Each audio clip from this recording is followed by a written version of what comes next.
Hey guys, Christina Poncher here, and you're watching True School Sports. All right, Brendan Taylor here at True School Sports. I'm with Luis Monda at the Johnny Toco's gym, very historic gym. My first time being here. How you doing? Good, very good, thank you.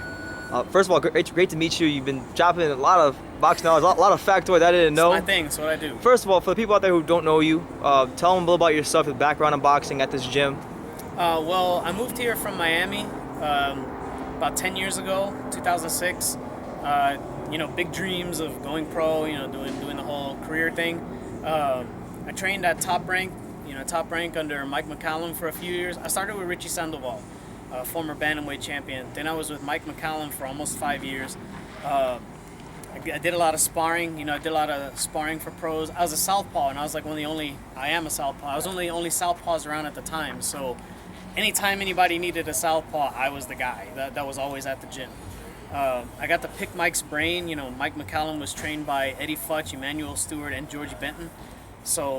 And his first trainer was Cuban. I never knew that in Jamaica, he was taught by a Cuban. I'm Cuban, and I have a lot of respect for the Cuban amateur system. So to find out that he was developed by those same principles, like I said, I got to just get in the man's head for that many years. My own career didn't really go anywhere. I ended up managing the gym.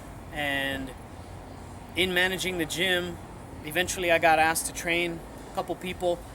But before I decided to do that, I spent 2 years just following the trainers around. I was a bucket man for like 2 years, going to every amateur show, getting experience, looking and learning. I didn't really even say anything in the corners half the time unless they pointed to me and said, "You have something to add?"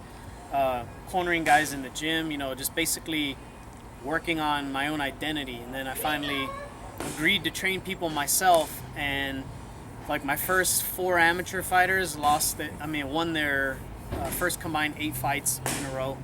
Then we started getting robbed. So that's basically, in short, that's the history of it. Wow, that's a pretty good history. And you talked about George Benton, Eddie Futch, and all those guys. You're kind of connected to that knowledge. Yeah. And you broke down something interesting earlier. I kind of want you to, if you can do again, you break down the Philly shell and the difference between the Philly shell and just how you certain fighters catch shots and in Detroit, Michigan, and Grand Rapids and other parts of Michigan, if you go to boxing gyms in the inner city and say you want to learn how to fight, they'll be like, "All right, well, first you take your left hand and put it down like this, then you take your right hand and put it up like this. If somebody throws a jab, you catch it with your shoulder or your hand. Somebody throws a hook, you catch it with the hand." You know what I mean? So that's just how they fight. That's just what they teach. The crouching crab was a style originated by Tommy Ryan. He was a bare knuckle champion who was the trainer of Jim Jeffries. He gave it to Jim Jeffries, and Jim Jeffries, of course, won the world heavyweight title with it. There's very little footage of Jim Jeffries around fighting. His sparring footage is very erratic, so it's hard to see. But there are some still photos where you'll catch him in this position. And he crouched a lot. He was a tall guy, but he crouched low, and he tended to step sideways and defend himself as if he was in a shell. So that's what they call it, the crouching crab. It evolved into the Michigan crab style that you see now. And when I first started talking to Floyd Mayweather Sr., that's what he referred to it as. He would always say crab. Now, Eddie Futch ended up training Georgie Benton.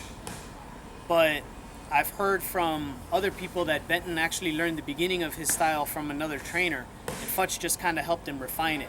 But Futch himself was a sparring partner for Joe Louis in that Michigan area, and he also fought lead hand low.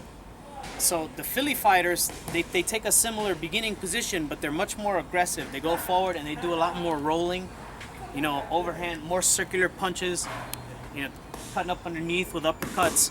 So they move their heads and waists to not get hit a lot, whereas the Michigan fighters are more upright and do a lot more turning and deflecting with the shoulders and hands. that would explain why guys you see guys like James Toney, Floyd Mayweather, guys from Michigan are great counterpunchers because they're more upright and they're not doing as much ducking and dipping as the Philly guys. Right. Whereas the Philly guys, like I've mentioned, Benny Briscoe, Joe Frazier, even Georgie Benton, you'll see a lot of defensive footage on Georgie Benton, but he was a largely offensive fighter once he got going. He often said that was the problem in the fight with Hurricane Carter. He said it was his first time fighting in Madison Square Garden. he was very nervous and he wanted to put on a show, so he attacked Carter a lot more than he normally would, and didn't use his boxing ability to the best of his ability. He ended up in too much of a war with him. Yeah, it took its toll over time. Right.